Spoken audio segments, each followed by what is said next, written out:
There you go. And here's the dog. Welcome. Där är hon. Nope. As soon as I'm saying the queen is here, she leaves. Anyways, hello, what's up everyone, and welcome to Sunday with SWOLA261. Hell yeah! It's been 2 weeks since the last Sunday with Ola, and I feel somewhat... yeah, that's a lie. I'm not a lot more energized. I mean, I've been out traveling a lot. It's a lot of work, man. But I'm back. And now I'm gonna travel again on Thursday. So, you know, I say about my intros that they're like riff salad and shit, and you guys like, no, they're not. But for me, they're so hastily done because I barely don't have any time. So I think you guys deserve better riffs, in my opinion. But you know, it's tight. It's tight these days, man. It'll be better when I get off. When I get off. Hell yeah. I need to get off, that's for sure. Oh shit, we have a new guitar. We have two new guitars actually. This is the 7-string version. The A1.6 or A1.7 FBB, something like that. Take a look at that. Can you see?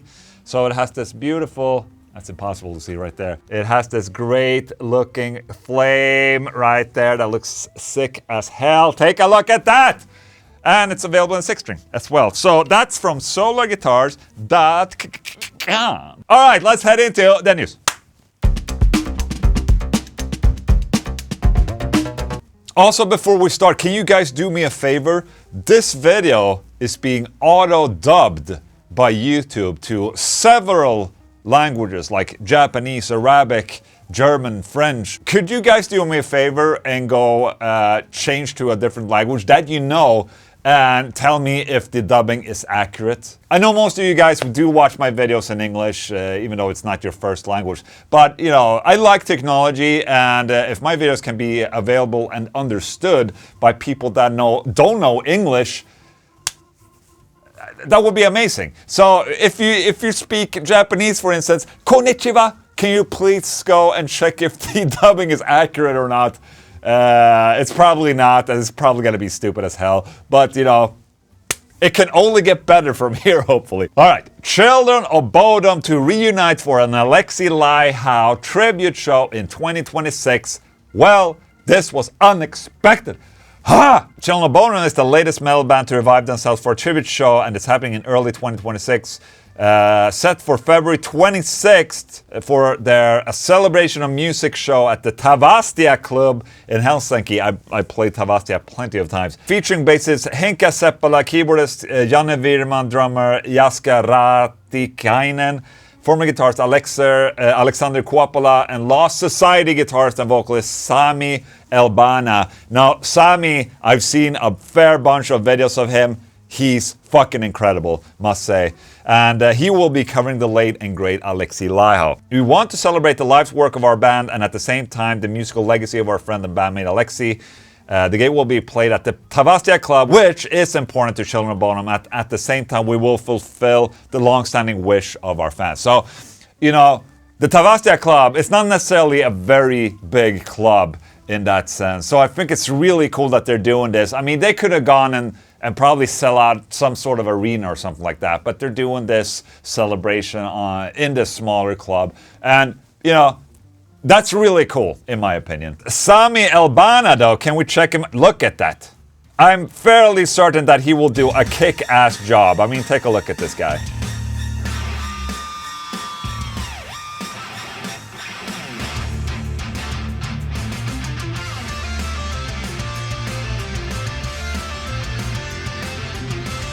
I mean, I figured that, okay? I wonder how YouTube is auto-dubbing that little thing I did right there in Japanese, for instance. I think it's fairly safe to assume that this guy, he knows the songs already. You know, he seems to be a massive fan of Children of Bodom. And I couldn't imagine a better suited person to, you know, do the vocals on this tribute. And it seems like that is gonna be it right there. But who knows? Maybe, you know, they get a little taste of, you know, how it feels like to play in the band again. And maybe they'll do more. Who knows? I think it's incredibly cool. I'm going to look for tickets, but since it's a small show, I think it's going to be sold out, and it feels more than fair to let the incredible Finnish people enjoy this moment. All right, since I haven't done these on Swola for a while now, 2 weeks since the last one, there was an Axl Rose Freakout, and we need to cover any type of freakouts in the Son of Swola show. And Slash has a comment. He says, on the Axl Rose Buenos Aires Freakout, it got so blown out of proportion. Okay, before we listen to a good explanation and probably something that's gonna, you know, blow over this whole thing, let's watch the Freakout first, and then we can explain maybe. Okay, he's throwing shit around.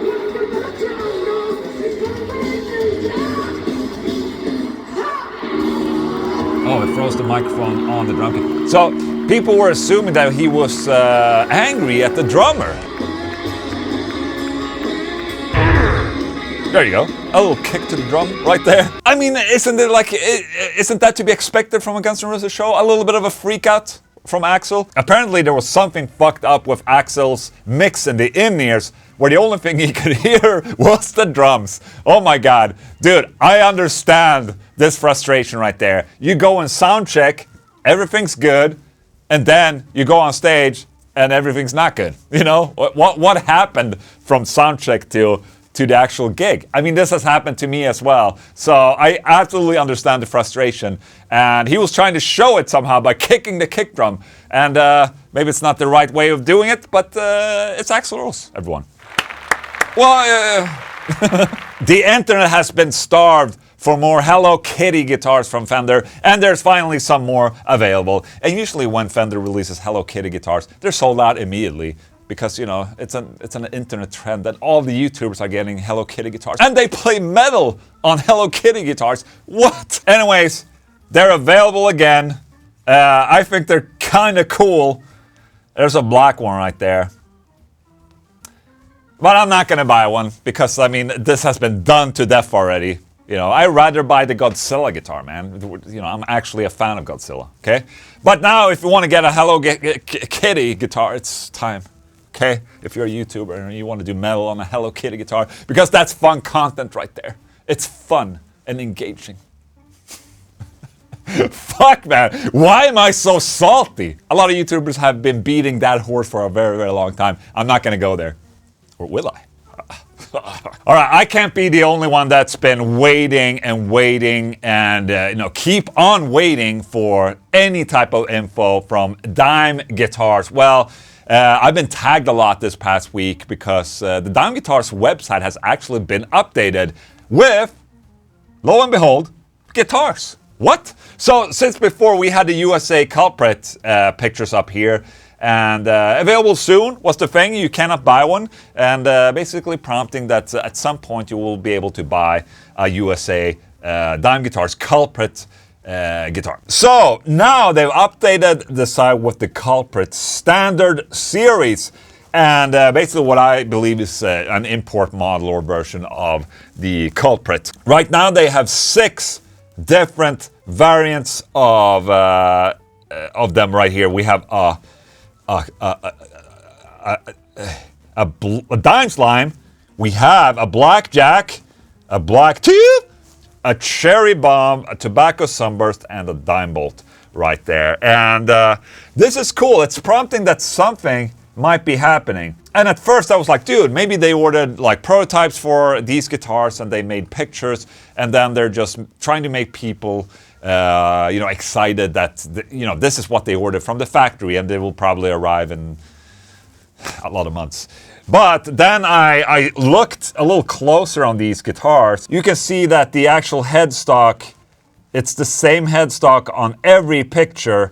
So these are basically just mock-ups that they made. One of these pictures is probably, you know, an actual prototype, but they took that one picture and they basically made these other mock-ups out of it, because you can see here, like on the actual, not on that one, the Blackjack, this might actually be the thing right there. But then you take a look at this Black Tooth right here. You can see that there's something happening with the strings right here where they probably overlaid something. and basically making a mock-up. You can also see all these red stripes around the knobs right there.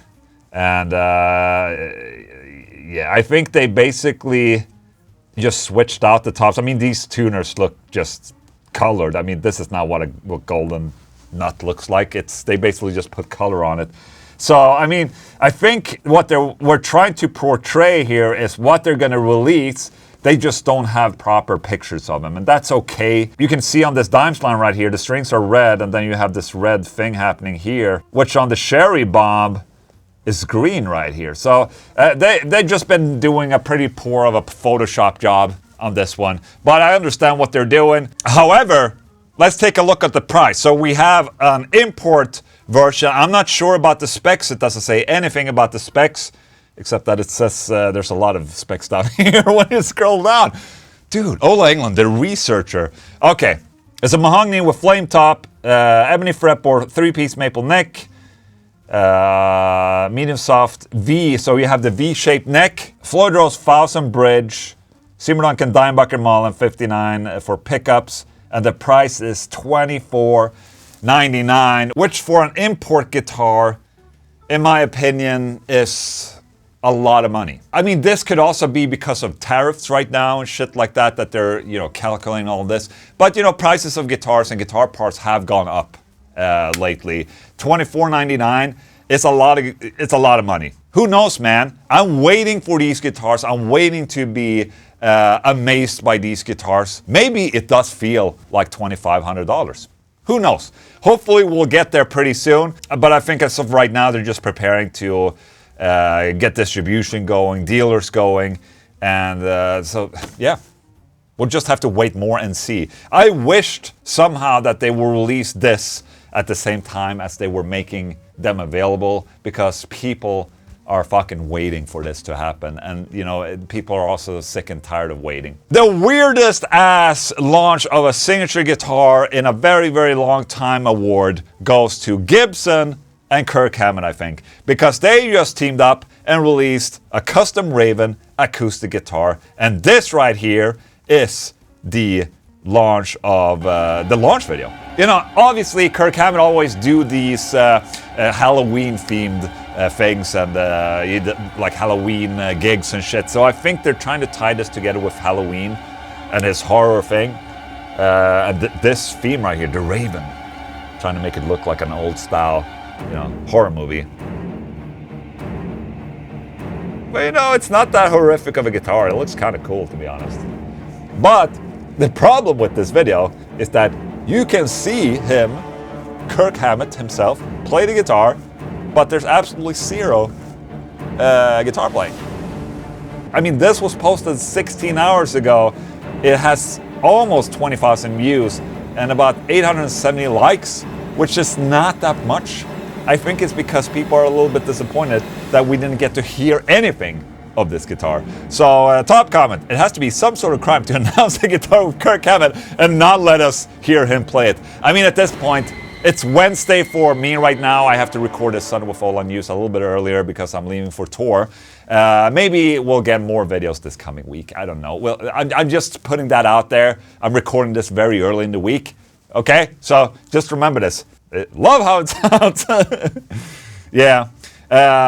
Sure, man. I wouldn't say Kirk Hammett is fairly known for his acoustic work. On the electric side of things, he has all these ESP models. Maybe this is just a soft launch of a potential electric guitar from Gibson. Who knows? Also, something I missed because I didn't make a Son of a Fola last week was that Sam Rivers of Limp Bizkit has passed away, apparently from like a cardiac arrest or something like that. I'm personally a big fan of Limp Bizkit. That's why I'm talking about it.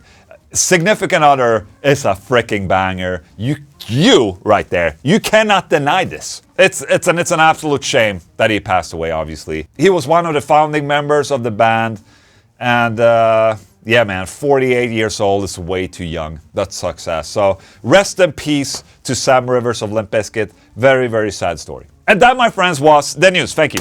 So when I was in Tokyo and played Loud Park with The Haunted, together with Kerry King, Parkway Drive, and Bullet for My Valentine. Yes, I actually had an encounter with Jeff Ling of Parkway Drive, and we did a short little, very, very small, so small, of a YouTube video checking out his guitars. So I figured I would share this this video with you right now in Adventures with Ola. Hope you'll enjoy. Hello. So hell yeah, man. What's up, Jeff?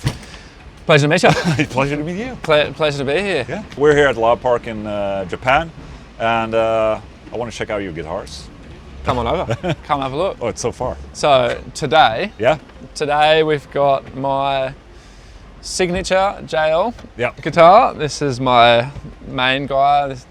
It excels. Can you go like this? Yep, sure. There we go. Look at that. There you Thank go. you. This is probably, I mean, I've recorded so many records with this particular guitar. Yeah.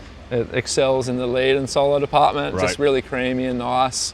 Got the typical 81 in there. Yeah. Can't quite let go of the whole 81 dream yet. I'm trying to try everything else and be open-minded to different things, but it's still my favorite for now. Right. Yeah. And no tone, just straight on. Yep. Volume. Yeah, exactly. Yeah. Yep. You Just don't fiddle full around with volume. Fill this guy. Yeah. I mean, and I've got the 60 here for when I do. But, Right. You know, sometimes I do some, you know, basic solo stuff.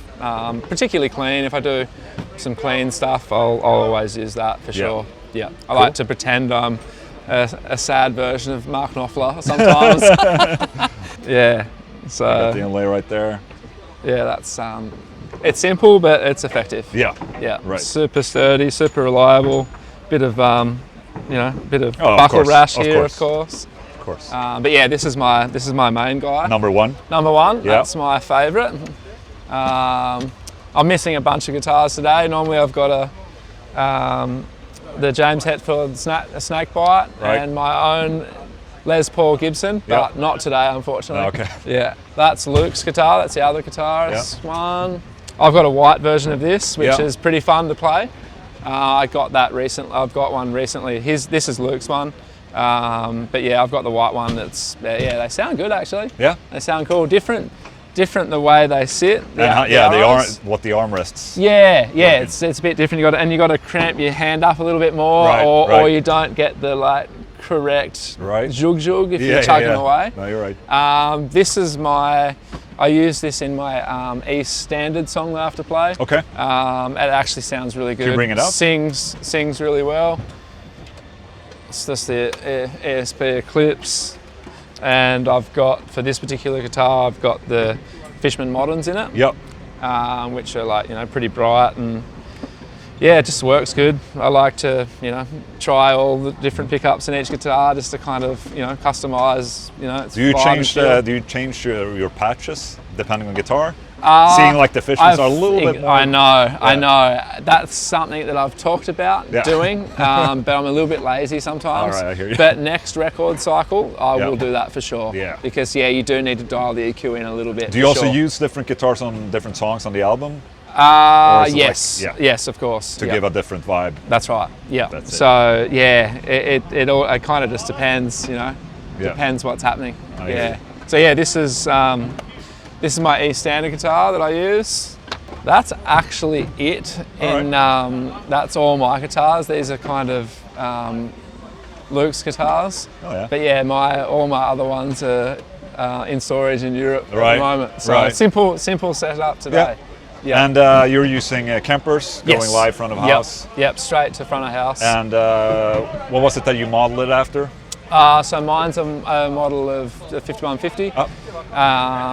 And I have for my solo tone, I use a Friedman, one of those amps, Friedman 100 or something it is. Just a bit creamier and a bit kind of more Marshall-y, kind of the flavour. I really like that personally. Is it like the 5150? Is it a boosted 5150 or is it? Oh it's a tweaked sort of thing, of course, with like little a tube secret. screamer. Oh, okay. With little secret things on top of it. Oh, okay. Yeah. Is that also what you would use in the studio then? Yeah, basically. Yeah. Is it EVH? That's or what we. PV. That's right. Okay. Yeah. So, yeah, that's it's hard to go past the EVH sound for me still. Yeah. Yeah, still into it. Oh yeah. That was a very compact rig. I mean, this was the bass player rig, you said. But this is I believe. That's the thing. It's all B rig. It's hard for me to remember. Yeah, obviously that space and that space. Yeah. But I want to say that's spare maybe. That's maybe the spare. Yeah, it could be that actually. Yeah. Yeah, I should know more, but at the moment I don't. Oh, I blame the jet lag. Yeah, of course. I blame the jet lag. Well, thank you so much for showing pleasure, all man. this, and good luck with the gig. Thank you. Nice to meet you. Thank you. Nice to meet you. Ha! So, very, very short and very, not a lot of stuff being shown in this video, but Parkway Drive is coming to Sweden later this year, and then I'm gonna go and do a bigger and better gear. I can't say gear rundown because then Premier Guitar will be like, oh no, don't say that, we have that patented. So I'm doing a gear run-up with Parkway Drive, a proper one, later this year. So if you're into Parkway Drive, stay tuned for that. All right, I want to give a music tip of the week, which is actually not a music tip, but if you have Hulu or Disney, Disney Plus or whatever it's called, there's a new series out there called Into the Void, which is a documentary series about metal, divided into 8 different episodes talking about different topics in the metal, or like happenings in the metal world. One of them being about Ozzy Osbourne and Randy Rhoads, their relationship and Randy Rhoads passing. There's also about the Judas Priest Reno trial. That's one episode. There's also one episode of Dimebag's passing. And I've watched several of these videos. There's also one video about Chuck Schuldiner and his condition, and the whole history about death. The one in particular that I watched and I basically cried to was the one about Dimebag and the Pantera and Dimebag's passing. And dude, it's really pulling on all the heartstrings. Dude, I cannot imagine what Rita had to go through back then, man. Dude, there's also an episode about a band from Iran, or 2 guys from Iran, a band called Confess, that's talking about their journey of being a metal band in Iran, which is, it's a matter of life and death. Basically, these guys got jailed for playing music, and they risked getting executed. Imagine loving metal so much that you risk your own life to be able to play it, and to be able to let people hear the voice of your band. And this was an extremely heartwarming episode for me, and especially because the guys in the band Confess, the one guy, he's playing a Swola at the end of the video, and dude, I'm so proud about that. There's all these amazing cameos from very high up metal dudes like Randy Blythe and Zakk Wylde and all these people throughout this whole series. If you have Hulu or Disney Plus, I full-heartedly recommend you checking out these 8 episodes. They're amazing, okay? So my little musical TV tip for you right there. Let's go. All right. Long time no unboxing. Basically because I haven't really had anything that's been necessarily exciting in regards to unboxing. But when I saw that this was available in Europe, I just couldn't pass up on the opportunity. And what's interesting about this is that, I don't know if you can hear, but listen. I farted! No, but listen. It's sounding bubbly, man. What the fart as well. The fart was also bubbly. I'm getting some clucking noises from this thing. What is it? How am I going to use this piece of gear? It's a question. Okay. So I've actually talked about this on a Sunday with Ola, and I wouldn't imagine it being available ever in Europe. I thought it would be one of those American things that the rest of the world just can't enjoy. But then I saw a link on Facebook where they're like, limited supply, available in Europe right now. I had to buy it. So it's this.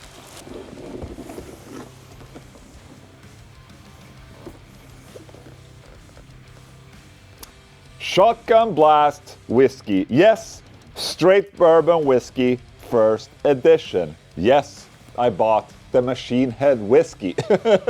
So that's why it's clucking. Can you hear it now?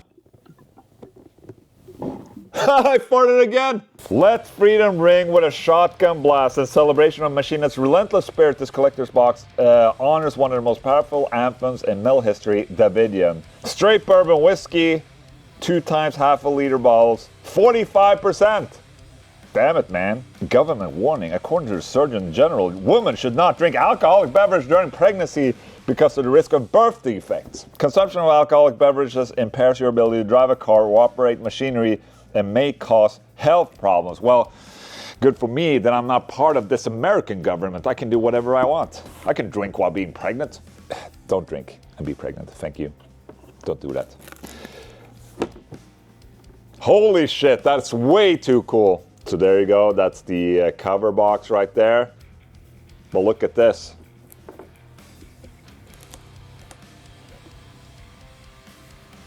Oh my God. So you have the beautiful crest right there. And there you go. I didn't notice until now, but there's LEDs here. So as you open up the box, there's LEDs that light up here.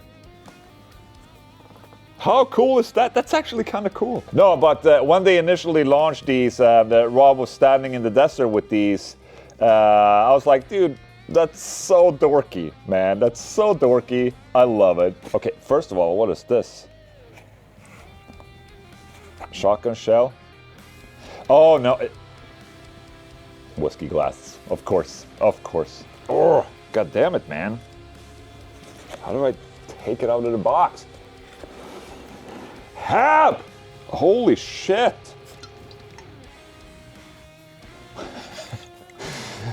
And I was wondering, like, okay, how do you drink it? Well, you drink it from the fucking nozzle. Like this. That's fucking terrible, actually. That's a bad idea. I don't know what to think about that, to be honest. This is a challenge for me with my broken thumb. Oh my God, man. Straight bourbon whiskey, 90 proof, 45%. And what Rob Flynn did in the commercial of this thing was this. And, and hell yeah, man. You know, it wouldn't be a proper unboxing video if I didn't try out this today. So I'm gonna bring a proper whiskey glass for this, okay? I break the seal. It's not worth anything anymore. I'm gonna break the seal. Fuck it, man. Cheers, guys. It's 6:28 a.m. on a first day morning. I'll do a small one, man. Bottoms up.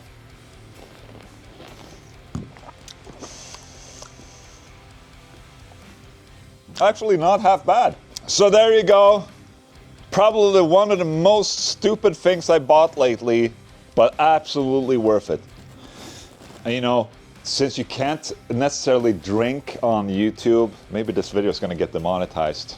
So please, support my channel. Buy some Old Englund merch from oldenglandshop.com so I can sit around and drink whiskey all day. That would be great, thank you. I'm actually not much of a drinker anymore. But, you know, I can enjoy whiskey here and there, no problem. All right, my little penis friends, thank you so much for tuning in on this Son of a SWOLA261. If you want to support what I'm doing, I have this new Chug Life t-shirt with the tab on it that you can buy from oldenglandshop.com. Also, there's still a Halloween special going today and tomorrow on the Swola Guitarz website. Go check it out. And like always, I want to extend my warmest thank you to you guys for you know, keeping up with what I'm doing and you know, staying here watching my content. And I just want to let you know that it really matters to me. So I feel the love. I love this community, and you're a part of this community. That's, you know, you're part of it becoming so amazing. You know, that's all I wanted to say. Thank you so much for watching. I'll see you next Sunday. Let's go.